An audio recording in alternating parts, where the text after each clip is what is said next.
আসসালামু আলাইকুম বন্ধুরা। আজকে আমি সকলে পরিচিত ফেমাস ক্যাপ্টেন দ্য জ্যাকবারের গল্প নিয়ে হাজির হলাম। বাইরের সপ্তাহ ক্যারিবিয়ানের প্রথম পর্বে আমরা দেখতে পাবো অসাধারণ সমুদ্রযাত্রা আর ভয়ঙ্কর সব অ্যাডভেঞ্চার। তো গল্পের শুরুটা হয় 1720 সালের দিকে। বিশাল একটা জাহাজ তখন সমুদ্রের বুকে ভেসে চলেছে। সেই জাহাজে এক মেয়ে যার নাম এলিজাবেথ, তখন সে গুনগুন করে গান গাইছিল জলদস্যুদের সেই বিখ্যাত গানটা। ঠিক তখনই একজন লোক এসে বলে, এই গান গাইতে নেই, এই জায়গাটা ডাকাতদের দখলে, এদের অভিশপ্ত গান গাইলে সর্বনাশ হতে পারে। এরপর সেখানে আসে লেফটেন্যান্ট জেমস, যার মনে জলদস্যুদের জন্য খুবই ঘৃণা ছিল। সে এলিজাবেথকে বলে যে, জানো তো, বাইরিস্টদের জন্য একটাই শাস্তি রয়েছে, সেটা হচ্ছে মৃত্যুদণ্ড। এরপর এলিজাবেথের বাবা, যিনি এই অঞ্চলের গভর্নর, তিনি এসে বলে, আমার মেয়ের সামনে এসব কথা একদম বলবে না, আমি চাই না ওর মনে কোনো ভয়ের ছায়া পড়ুক। তো তারা চলে যাওয়ার পরে এলিজাবেথ আবারও সাগরের দিকে তাকায়, আর ঠিক তখনই সে দেখতে পায় সাগরের পানিতে একটা ছেলে ভেসে আছে। চিৎকার করে সে সবাইকে ডাকে। লোকজন দ্রুত ছুটে এসে সেই ছেলেটাকে উদ্ধার করে জাহাজে তোলে।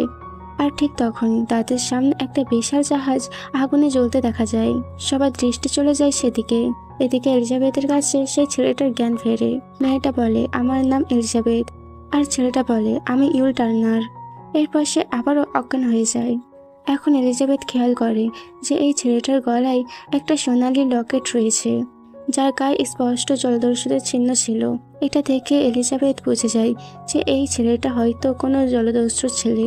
তাই সে চুপচাপ লকেটটা নিজের কাছে রেখে দেয়, কারণ সে জানে যদি জেমস জানতে পারে এই ঘটনা, তাহলে ছেলেটাকে সাথে সাথে মেরে ফেলবে। এরপর অনেক বছর কেটে যায়। এলিজাবেথ এখন বড় হয়ে গেছে। আজও সে ওই ছেলেটার লকেটটা গোপনে নিজের কাছে রেখেছে, কাউকে কিছু বলেনি। আজকে তার বাবা গভর্নর নতুন একটা জামা তাকে উপহার দিয়ে বলে, এই জামাটা নতুন ট্রেন্ড, এটা পরে ফেলো। আজকে জেমসের প্রমোশন উপলক্ষে একটা অনুষ্ঠান রয়েছে, তুমি ওর সঙ্গে দেখা করবে। আসলে আমি চাই তুমি ওকে বিয়ে করো। এদিকে এখন ইউল টার্নারকে দেখানো হয়, যে কিনা একজন দক্ষ লোহারি বা কামার হয়ে গেছে। গভর্নর তার কাছে একটা তলোয়ার বানাতে দিয়েছে, সেটা নিয়ে আজকে সে গভর্নরের পাশে চলে আসে। এখানে এলিজাবেথের সঙ্গে তার দেখা হয়ে যায়। দুজনের চোখে মুখে স্পষ্ট ভালো লাগা, ভালোবাসা বোঝাই যাচ্ছিল। কিন্তু এলিজাবেথের বাবা চায় না তার মেয়ের সাথে ইউলের কোনো সম্পর্ক তৈরি হোক, তাই সে তার মেয়েকে নিয়ে সোজা চলে যায় উৎসবে। আর এদিকে সমুদ্রের মাঝে এক রহস্যময় চরিত্রের আগমন ঘটে। আর সে অন্য কেউ নয়, আমাদের সকলের পছন্দ ক্যাপ্টেন জ্যাক স্প্যারো। সে ছিল মাতাল, এলোমেলো আর নোংরা পোশাক পরা, তার শরীর থেকে বেরোচ্ছিল দুর্গন্ধ। তো এদিকে এতক্ষণে ক্যাপ্টেন তার ছোট নৌকাটা নিয়ে এসে পৌঁছায় পোর্ট রয়্যালে। সেখানে একজন লোক এসে বলে, এই বন্দরে নৌকা বাঁধতে হলে একটা সিলভার কয়েন দিতে হবে। জ্যাক তার হাতে থাকা 3টি কয়েন দিয়ে বলে, ভুলে যাও আমি এখানে এসেছি। এরপর সে নেমে পড়ে বন্দরের দিকে। এদিকে দুজন সৈনিক এসে জ্যাককে প্রশ্ন করে, তুমি এখানে কি করতে এসেছো? জ্যাক বলে, চুরি করতে যাচ্ছিলাম। সৈনিকরা হতবাক হয়ে যায়। আর ঠিক এই সময় আমরা দেখতে পাই ওপরের তরফে এলিজাবেথ আর লেফটেন্যান্ট জেমস একসঙ্গে দাঁড়িয়ে আছে। জেমস তাকে প্রেম নিবেদন করতে চায়, কিন্তু এলিজাবেথের পরা জামাটা এতটাই টাইট ছিল যে সে হঠাৎ করে দম বন্ধ হয়ে অজ্ঞান হয়ে সোজা দৈর্ঘ্যের প্রাচীর থেকে সমুদ্রে পড়ে যায়। তার গলায় তখনও সেই সোনালি লকেট, যেখানে খোদাই করা জলদস্যুদের চিহ্ন। আর ঠিক তখনই সমুদ্রের মধ্যে অদ্ভুত একটা কম্পন আর শব্দ ছড়িয়ে পড়ে। লকেটটা যেন কোনো গোপন বার্তা পাঠিয়ে দিচ্ছে পুরো দুনিয়া জুড়ে। জ্যাক স্প্যারো এই দৃশ্য দেখার সাথে সাথে পানিতে ঝাঁপিয়ে পড়ে। সে এলিজাবেথকে বাঁচিয়ে তীরে তোলে, কিন্তু তখনই সৈনিকেরা এসে জ্যাককে বন্দুকের মুখে ধরে। আর এলিজাবেথ বলে, তুমি কি পাগল হয়ে গেছো? ও আমাকে বাঁচিয়েছে, ওকে ছেড়ে দাও। কিন্তু জেমস জ্যাকের হাতে জলদস্যুদের চিহ্ন দেখে বলে, তুমি তো পাইরেট, আর পাইরেট মানে মৃত্যুদণ্ড। তার হাতে শেকল পরিয়ে বন্দি করা হয়। কিন্তু জ্যাক হাল ছাড়ে না। সে এলিজাবেথকে বন্দুকের মুখে রেখে চালকের সঙ্গে এখান থেকে পালিয়ে যায়। সৈনিকেরা তার পেছনে ধাওয়া করে, কিন্তু জ্যাক স্প্যারো সে তো কৌশলের রাজা। চালাকিতে ভর করে সে পালিয়ে যায় তাদের চোখের সামনে থেকে। এবার আমরা দেখি জ্যাক স্প্যারো পালিয়ে গিয়ে ঢুকে পড়েছে একজন কামারের দোকানে। আর সে তার হাতের শেকলটা এখানে কাটার চেষ্টা করেছিল, কিন্তু এই দোকানটা ছিল ইউল টার্নারের। কিছুক্ষণের মধ্যেই সেখানে ইউল এসে পড়ে আর শুরু হয়ে যায় দুজনের মাঝে তলোয়ার যুদ্ধ। দুজনই অসাধারণ তলোয়ারবাজ। চোখের পলকে আক্রমণ আর পাল্টা আক্রমণে চারপাশটা যেন যুদ্ধক্ষেত্রে পরিণত হয়। কিন্তু হঠাৎ করে রয়্যাল সৈনিকেরা এখানে এসে পড়ে। তারা জ্যাক স্প্যারোকে আবারও ধরে ফেলে আর সাথে সাথে তাকে কারাগারে পাঠিয়ে দেওয়া হয়। রাত হয়ে যায় আর এই রাতের অন্ধকারে একটা ভয়ঙ্কর ঘটনা ঘটে যায়। দূর সমুদ্র থেকে একটা রহস্যময় বিশাল জাহাজ এসে পৌঁছায় পর্ট রয়্যাল শহরের একদম কাছে। এই জাহাজটার নাম ছিল ব্ল্যাক পার্ল। আর এই জাহাজে যারা আছে তা কেউ সাধারণ জলদস্যু নয়। তাদের আগমনের পেছনে কারণ ছিল এলিজাবেথের সেই সোনালি লকেটটা। লকেটটা যখন পানিতে পড়ে গিয়েছিল তখন সেই লকেট থেকে একটা রহস্য কম্পন আর শব্দ ছড়িয়ে পড়েছিল সাগরে। আর সেই কম্পন শুনে ব্ল্যাক পার্লের দস্যুরা খুঁজে পায় এই শহরের অবস্থান। তারা শহরে হানা দেয়, ভয়ঙ্কর হামলা চালায়। সবকিছু তছনছ করতে করতে অবশেষে তারা পৌঁছে যায় সেই ঘরে যেখানে এলিজাবেথ লুকিয়েছিল। তারা বলে যে তোমার কাছে আমাদের সম্পদ রয়েছে, সেই সোনার লকেটটা, সেটা আমাদেরকে ফেরত দিয়ে দাও। এলিজাবেথ বুঝে যায় যে ওরা সহজে তাদেরকে ছেড়ে দেবে না। তাই সে বলে আমি সবকিছু দিয়ে দেব, কিন্তু তার আগে আমি তোমাদের ক্যাপ্টেনের সঙ্গে কথা বলতে চাই। ফাইট রেস্টের আবার একটা নিয়ম রয়েছে, যদি কেউ সরাসরি ক্যাপ্টেনের সঙ্গে কথা বলতে চায় তাহলে তাকে সেই সুযোগটা দিতেই হবে। এই কারণে এলিজাবেথকে তারা জাহাজে তুলে নিয়ে যায়। সেখানে এলিজাবেথকে দেখে এই জাহাজে ক্যাপ্টেন বলে যে আমি এসেছি তোমার কাছে থাকা সেই সোনা কয়েনটা নেওয়ার জন্য। আমাকে দিয়ে দিলে আমরা এখান থেকে চলে যাব। তো যথারীতি নিজের শহর বাঁচাতে এলিজাবেথ তার লকেটটা জাহাজের ক্যাপ্টেন বারবোসাকে দিয়ে দেয়। বারবোসা লকেটটা পেয়ে যুদ্ধ তো থামিয়ে দেয়, কিন্তু সে এলিজাবেথকেও কিডন্যাপ করে নিয়ে চলে যায়। এখন পরদিন সকালে ইউল টার্নার জানতে পারে যে এলিজাবেথকে জলদস্যুরা ধরে নিয়ে গেছে। সে ছুটে চলে যায় গভর্নরের কাছে, জেমসের কাছে, কিন্তু ওরা কেউ ওর কথাই শুনতে চায় না, কারণ সে তো কেবলমাত্র একজন কামার ছিল। ঠিক তখনই একজন সৈনিক বলে যে গতকাল জ্যাক স্প্যারো নামের যে লোকটাকে আমরা গ্রেপ্তার করেছি সে ব্ল্যাক পার্লের কথা বলছিল। এই কথা শোনার সাথে সাথে ইউল ছুটে চলে যায় কারাগারে বন্দি জ্যাক স্প্যারোর কাছে। সে বলে যে আমি তোমাকে মুক্তি দিয়ে দেব, শুধু আমার একটা কাজ করে দাও, এলিজাবেথকে উদ্ধার করতে আমাকে সাহায্য করো। ওকে ব্ল্যাক পার্ল জাহাজে দস্যুরা ধরে নিয়ে গেছে, তার বিনিময়ে আমি শুধু তোমাকে ছেড়ে দিচ্ছি না, বরং তোমাকে নিরাপদ জায়গাতে পৌঁছেও দেব। জ্যাক স্প্যারো তখন একটা কথা শুনে থমকে যায়, সেটা হলো ইউলের পুরো নাম, ইউল টার্নার। এই নামটা শুনে জ্যাক সবকিছু বুঝে যায়। তাহলে ইউল টার্নার আসলে ব্লুস্ট্যাপ টার্নারের ছেলে, আর ব্লুস্ট্যাপ ছিল ব্ল্যাক পার্ল জাহাজের এক সময়কার সদস্য। তখনই জ্যাক বলে তাহলে তো এবার খেলাটা জমে উঠবে। ইউল জ্যাককে কারাগার থেকে মুক্ত করে দেয়। দুজন মিলে উঠে পড়ে ডটলিস্ট নামের একটা বিশাল নৌকাতে। কিন্তু তখনই জেমস তাদেরকে দেখে ফেলে। সে সৈনিক পাঠায় জাহাজে তাদেরকে ধরার জন্য, কিন্তু জ্যাকের প্ল্যান ছিল একদম অন্যরকম। সে সবাইকে ভুলিয়ে ভাইলে ডটলিস্ট জাহাজে টেনে নিয়ে আসে, আর সে নিচে চলে যায় পাশে আরেকটা জাহাজ ইন্টারেস্টরে। তো এখন তারা দুজনে মিলে এই জাহাজটা নিয়ে সোজা ছুটে পড়ে সাগরের পথে। রাস্তায় ইউল জিজ্ঞাসা করে আমার নাম শুনে তুমি আমাকে সাহায্য করতে রাজি কেন হয়ে গেলে? জ্যাক তখন নিজের জীবনের পুরো কাহিনী খুলে বলে। সে বলে তুমি কোনো সাধারণ কামারের ছেলে নন, তোমার বাবা ছিল ব্লুস্ট্যাপ টার্নার, একজন জলদস্যু আর ব্ল্যাক পার্লের একজন গর্বিত সদস্য। এই কথা শুনে ইউলের চোখে মুখে বিস্ময় আর দ্বিধা। সে মানতেই পারছিল না যে সে একজন জলদস্যু ছেলে। তো যাই হোক, গল্প স্বল্প করতে করতেই তারা পৌঁছে যায় একটা দ্বীপে, যেখানে জ্যাক তার পুরনো সঙ্গীদের সঙ্গে দেখা করে। সে তার বাকি সঙ্গীদেরকে বলে যে আমরা সবাই মিলে ব্ল্যাক পার্লে পৌঁছাবো। ওদের ক্যাপ্টেন বারবোসার সঙ্গে একটা চুক্তি করব, যে চুক্তির বদলে ব্ল্যাক পার্ল আমরা দখল করব। কিন্তু সবাই হেসে বলে বারবোসা কিছুতেই ওর জাহাজ আমাদের দেবে না। জ্যাক হেসে বলে যে দেবে, অবশ্যই দেবে, কারণ তার দরকার ব্লুস্ট্যাপের ছেলে ইউল টার্নারকে, আর আমরা ইউলের বদলে ব্ল্যাক পার্ল ছিনিয়ে নেব। তো এরপর আমরা দেখতে পাই ব্ল্যাক পার্ল জাহাজে এলিজাবেথকে নিয়ে যাওয়া হয়েছে ক্যাপ্টেন বারবোসার সামনে। এলিজাবেথ বলে তোমার সেই সোনার কয়েন আমি দিয়ে দিয়েছি, এবার তো আমাকে ছেড়ে দাও। কিন্তু বারবোসা হেসে বলে যে এটা কোনো সাধারণ কয়েন নয়, এটা স্টেংদের ধন ভাণ্ডারের একটা অংশ। সে বলে যে মোট 882টা সোনার কয়েন ছিল একটা সিন্ধুকে। সেই পুরো সিন্ধুকটা একসময় কোটিশ নামের একজন লোককে দেওয়া হয়েছিল। যেন সে অ্যাজটেকদের হত্যা বন্ধ করে, কিন্তু সে এমনটা করেনি।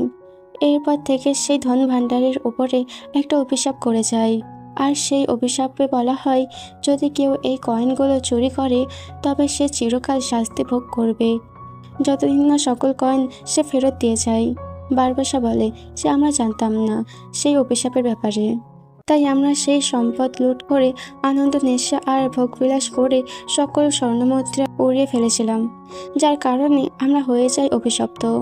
তাই সকল সম্পদ আমাদের কাছে থাকলেও আমরা মরেও মরতে পারি না, বেঁচেও বেঁচে থাকতে পারি না। বারবাসা জানায় যে এই অভিশাপ থেকে মুক্তি পেতে হলে আমাদের আবারও সেই 882টা সোনার কয়েন খুঁজে বের করে সেই সিন্ধুকে ফেরত দিতে হবে। আমরা প্রায় সবগুলো কয়েন ফেরত এনেছি, এখন বাকি আছে শুধু তোমার কাছে থাকা ওই একটা মাত্র কয়েন, আর সেই কারণে ওই কয়েনের পাশাপাশি তোমার রক্ত হবে এই অভিশাপ থেকে মুক্তির মূল চাবিকাঠি।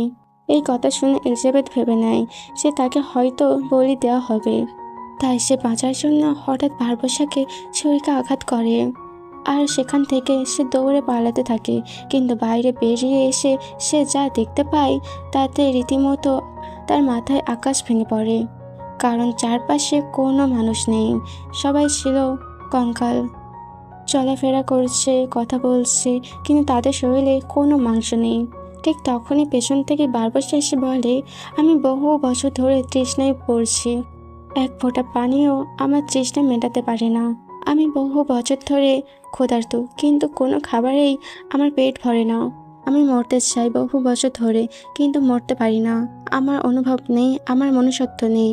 আমি এখন শুধু মুক্তি চাই এই অভিশাপ থেকে। আর তখনই চাঁদের আলোয় দাঁড়িয়ে বারবাসা নিজেও ধীরে ধীরে কঙ্কালে পরিণত হয়। আমরা বুঝতে পারি যে অভিশপ্ত মানুষদের আসল রূপ কেবলমাত্র চাঁদের আলোতেই দেখা যায়। এই মুহূর্তে তার চোখে পড়ে একটা জ্বলন্ত আকাঙ্ক্ষা, সেটা হলো মুক্তি। এদিকে জ্যাক স্প্যারো, ওয়েল টার্নার আর তাদের সঙ্গীরা তাদের জাহাজ নিয়ে ব্ল্যাক পালের দিকে রওনা দেয়। তো সমুদ্রে যাত্রাপথে জ্যাকের একজন সঙ্গী উইলকে জানায় যে জ্যাক স্প্যারো আসলে একসময় ব্ল্যাক পাল জাহাজের আসল ক্যাপ্টেন ছিল, কিন্তু তার নিজের দলের লোকেরাই তার সঙ্গে বিশ্বাসঘাতকতা করে, তাকে একটা নির্জন দ্বীপে ফেলে রেখে যায় মরার জন্য। কিন্তু জ্যাক কোনো রকমে সেই দ্বীপ থেকে পালিয়ে আসে, আর এখন সে প্রতিশোধ নিতে চায় বারবাসার উপরে। অন্যদিকে বারবাসা আর তার দল পৌঁছে গেছে সেই গুহাতে, যেখানে 881টা সোনার কয়েন আগেই ফেরত দেওয়া হয়েছে। এবার দরকার শেষ কয়েন আর সেই রক্ত। বারবাসা সামান্য একটু এলিজাবেথের হাত কেটে তার রক্ত সোনার বক্সে ফেলে দেয়। এলিজাবেথ ভাবে যে মাত্র এটুকু রক্ত লাগবে, কিন্তু এদিকে রক্ত দিলেও কিছুই ঘটে না। বারবাসা খেপে ওঠে। সে বলে যে তুমি বুট স্ট্যাপ টার্নারের মেয়ে না? সে প্রচণ্ড রেগে গিয়ে এলিজাবেথকে এক থাপ্পড় মারে, আর এলিজাবেথ নিচে পড়ে যায়। এখানে শুরু হয় দস্যুদের মাঝে সন্দেহ আর দ্বন্দ্ব। এদিকে ততক্ষণে ওই গুহাতে পৌঁছে যায় ক্যাপ্টেন জ্যাক আর ইউল। তখন পানির ভেতর থেকে ইউল গোপনে উঠে এসে এলিজাবেথ আর ওই কয়েনটা নিয়ে পালিয়ে যায়। তবে জ্যাক স্প্যারো ধরা পড়ে যায় বারবাসার কাছে। বারবাসার দিকে তাকিয়ে জ্যাক বলে, আমি ছিলাম এই ব্ল্যাক পালের আসল ক্যাপ্টেন। তোমরাই আমাকে দ্বীপে ফেলে রেখে আমার মৃত্যু নিশ্চিত করতে চেয়েছিলে, কিন্তু আমি ফিরে এসেছি। আর আমি জানি তোমাদের কার রক্ত দরকার। তোমরা যদি মুক্তি পেতে চাও, তোমাদের ঠিক সেই লোকটাকে এনে দিতে পারি। এই সময় বারবাসার এক সঙ্গী এসে জানায় যে জ্যাক স্প্যারো ইন্টারসেপ্টর জাহাজ নিয়ে এখানে এসেছে। আমরা সেই ইন্টারসেপ্টর জাহাজের কাছাকাছি গিয়ে দেখে এসেছি। ওখানেই আছে এলিজাবেথ আর ব্লুট স্ট্যাপের ছেলে ইউল টার্নার। জ্যাক বলে যে তোমরা যদি কারো ক্ষতি না করে বুট স্ট্যাপের ছেলেকে চাও, তাহলে আমি তোমাদেরকে সাহায্য করতে পারি। বারবাসা হেসে বলে যে ঠিক আছে, তাকে ধরে নিয়ে আসো। এরপর সিন কাট হয়। ইন্টারসেপ্টর জাহাজে এলিজাবেথ আর ইউল জানে যে এখন ওদের পেছনে ছুটে আসছে ব্ল্যাক পাল জাহাজ। ইউল জানে যে ওর রক্ত চাই বারবাসাদের, কারণ ওর বাবা ছিল একজন পাইরেট। দোষিনী তাদের জাহাজটাকে বাঁচানোর চেষ্টা করে, কিন্তু শত চেষ্টা পরেও শেষমেশ ব্যর্থ হয়ে যায়। বারবাসার দল জাহাজে উঠে সবাইকে বন্দি করে ফেলে। আর এখন বারবাসা বুঝে যায় যে এই ছেলেটাই ব্লুট স্ট্যাপ টার্নারের একমাত্র ছেলে ইউল টার্নার। তখন সে প্রথমে এলিজাবেথকে পানিতে ছুঁড়ে ফেলে, আর এরপর জ্যাককে বলে, এই দ্বীপটা মনে আছে তোমার? এখানেই তো তোমাকে ফেলে রেখে গিয়েছিলাম সেদিন, যাও এবার আবারও রেখে যাচ্ছি। এরপর সে জ্যাককেও পানিতে ছুঁড়ে ফেলে দেয়। আর এবার দেখা যায় সেই পুরনো দ্বীপে আবার বন্দি এলিজাবেথ আর জ্যাক। সেখানে জ্যাকের কিছু পুরনো মদ রাখা ছিল। সে মদ খেতে ব্যস্ত হয়ে পড়ে, যেন এই দ্বীপ থেকে পালানোর কোনো চিন্তাই ছিল না তার। তাই পরদিন রেগেমেগে এলিজাবেথ সেই মদ পুড়িয়ে আগুন জ্বালায়। সে আসলে ধোঁয়ার মাধ্যমে সিগন্যাল দিতে চাচ্ছিল, আর এমনটাই হয়, কারণ আকাশে ধোঁয়া দেখে একটা জাহাজ এগিয়ে আসে। এই জাহাজে রয়েছে জেমস আর এলিজাবেথের বাবা। তারা এলিজাবেথ আর জ্যাককে উদ্ধার করে। জাহাজে উঠে এলিজাবেথ বলে যে ইউল এখনো ব্ল্যাক পার্ল জাহাজে বন্দি রয়েছে, আমাদের ওদের পেছনে যেতে হবে, ওকে বাঁচাতে হবে। কিন্তু জেমস রাজি হয় না। তখন এলিজাবেথ বলে যে তুমি যদি ইউলকে বাঁচাতে আমাকে সাহায্য করো, তাহলে আমি তোমাকে বিয়ে করব। এই কথা শুনে জেমস একদম হয়ে যায়, আর তারা সেই বিশাল জাহাজটা নিয়ে ছুটে যায় ব্ল্যাক পার্লের পেছনে। তো খুব তাড়াতাড়ি তারা পৌঁছে যায় সেই জায়গাতে যেখানে ব্ল্যাক পার্ল থাকা সমস্ত জলদস্যুরা একটা গুহার ভেতরে প্রবেশ করেছে। সেই গুহার ভেতরে চলছে শেষ কয়েনটা ফেরত দিয়ে অভিশাপ ভাঙার চূড়ান্ত আয়োজন। এবার দেখা যায় জ্যাক স্প্যারো আবারও একটা গোপন পরিকল্পনা সাজিয়ে বলছে যে আমি নিজে গুহার ভেতরে যাব। বারবাসাকে বলবো তার দস্যুদেরকে ব্ল্যাক পার্ল জাহাজ থেকে নামিয়ে ছোট নৌকা দিয়ে বাইরে পালাতে। আর ঠিক সেই মুহূর্তে বাইরে থাকা ইউএস জাহাজ থেকে সৈনিকেরা একে একে গুলি ছুটে সবাইকে শেষ করে দেবে। আসলে জ্যাক প্ল্যান করে তার জাহাজ ব্ল্যাক পার্লকে বাঁচাতে চাচ্ছিল।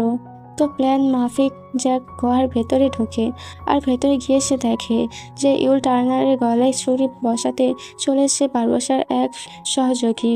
জ্যাক তাকে বাধা দিয়ে বলে 1 মিনিট দাঁড়াও, ধরে নিলাম তোমরা এখনই এই অভিশাপ থেকে মুক্তি পেয়ে গেলে তোমরা মানুষ হয়ে গেলে, কিন্তু এরপর যখন বাইরে বের হবে তখনই তো ডন্ডলেসের সৈনিকেরা তোমাদের গুলি করে মেরে ফেলবে।